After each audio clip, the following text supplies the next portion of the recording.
दोस्तों, ऐसा क्या कारण है कि एक मधुमक्खी अपने पूरे जीवन काल में किसी को भी केवल एक ही बार काट सकता है? इसका आंसर जानने के लिए आपको वीडियो को अंत तक देखना होगा। दोस्तों, इस पृथ्वी पर 20,000 से ज़्यादा टाइप्स की मधुमक्खियाँ पाई जाती है, लेकिन आपको यह जानकर हैरानी होगी कि उसमें से केवल 3 या 4 प्रकार के मधुमक्खी ही शहद का उत्पादन कर सकती है। दोस्तों, इस वीडियो में शहद उत्पादन करने वाली मधुमक्खियों का 10 से ज़्यादा अमेजिंग फैक्ट के बारे में बात करते हैं। तो चलिए दोस्तों, वीडियो को शुरू करते हैं। फैक्ट नंबर 1 है, हनी बीज हमेशा छत्ते बनाकर ही रहते हैं। साइंस की भाषा में जिसे हम हिव्स या कॉलोनी कहते हैं। हिव्स की देखभाल करने के लिए एवं उनको ठीक से मैनेज करने के लिए बीज खुद को 3 भाग में डिवाइड किए रहता है। फर्स्ट, क्यून या रानी मधुमक्खी। रानी ही कॉलोनी की लीडर होती है। क्यून एक विशेष प्रकार की गंध को छोड़कर सारे बीज को गाइड करने का काम करती है। इसके अलावा इनका मुख्य काम अंडे को जन्म देने का होता है। दूसरे ग्रुप वर्कर का होता है। वर्कर ग्रुप में केवल फीमेल बीज ही होते हैं। इनका काम होता है हिव्स की सुरक्षा करना, हिव्स के नज़दीक वाले एयर को क्लीन करना एवं शहद के लिए रस को जमा करना भी इन्हीं का काम होता है। आप जिन्हें अक्सर देखते हो वो वर्कर का ही ग्रुप होता है। तीसरे ग्रुप ड्रोन का होता है। ड्रोन में केवल मेल बीज ही होते हैं। ड्रोन का मुख्य काम संभोग करके केवल बच्चे पैदा करना ही होता है, इसलिए वो ज़्यादातर समय हिव्स में से बाहर निकलने में नहीं बिताता है।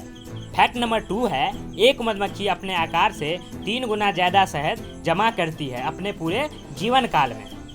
जब किसी कारणवश रानी बीज की मृत्यु हो जाती है, ऐसे कंडीशन में सारे वर्कर मिलकर एक नए जन्मे हुए स्वस्थ फीमेल बीज को चुनकर उन्हें क्यून बना देती है और इस प्रोसेस में सारे बीज मिलकर जमकर डांस भी करते हैं।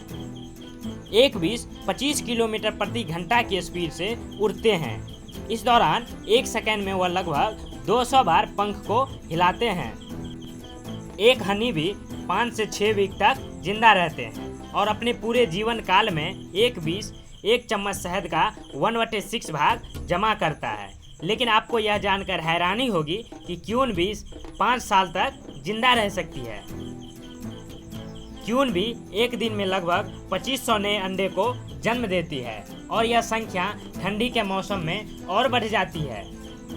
हनी भी एक दूसरे को भोजन, रस, खतरे की जानकारी देने के लिए डिफरेंट प्रकार के नृत्य एवं अलग अलग प्रकार के गंध निकालते हैं और गंध के सहारे ही बीज एक दूसरे से कनेक्टेड रहते हैं। एक दूसरे को खतरों की जानकारी देते हैं तो एक दूसरे को कहाँ पे रस है उसकी जानकारी देते हैं। हनी बीज प्लांट को रिप्रोडक्शन करवाने में भी मदद करता है। ये मेल प्लांट्स को फीमेल से एवं फीमेल प्लांट्स को मेल से मिलाने का काम करता है, जिससे क्या होता है, प्लांट मिलकर ग्रो करने में उसकी सहायता करता है।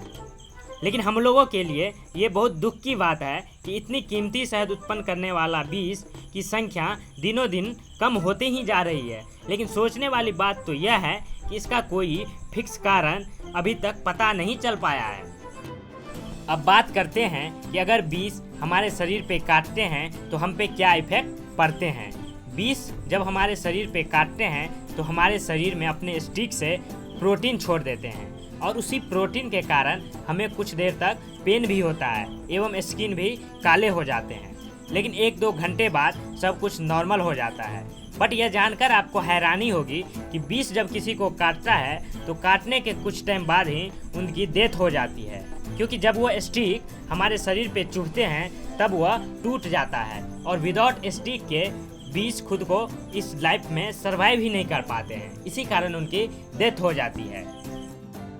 दोस्तों, इस वीडियो से अगर आपको कुछ सीख मिली हो तो वीडियो को एक लाइक जरूर करना एवं इसी तरह की जानकारी के लिए हमारे चैनल को सब्सक्राइब जरूर कर लेना। मिलता हूँ आपसे एक अगले वीडियो में, तब तक के लिए जय हिंद।